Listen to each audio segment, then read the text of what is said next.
Welcome to Brain Vision.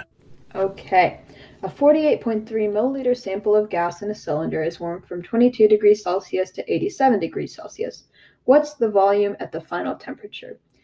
So what we want to do in this problem is use what's something called Boyle's law.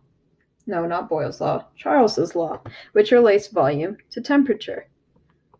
This is what Boyle's law, Charles' law, why do I keep saying Boyle? Charles' law is. It is the idea that volume and temperature are proportional. But for this to work, we have to make sure that we're not in Celsius, we're in Kelvin. Okay, so if we have this original volume of 48.3 milliliters and this original temperature of 22 degrees Celsius, we're solving for the final temperature, right? That's our unknown, final volume, sorry.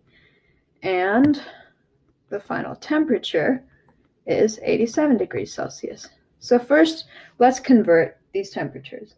Celsius to Kelvin, Celsius to Kelvin is just adding 273.15. So the first temperature is actually going to be, we can do this in our heads, 295.15 Kelvin. If we add it here, then we're going to pull out my calculator to make sure I don't make any silly mistakes here. We get T2 equals 360.15. Okay, now we have all of our givens. We just have to solve for this V2. So let's manipulate this equation a little. Remember, the original is V1, T1 equals V2 over T2. This is Charles's law.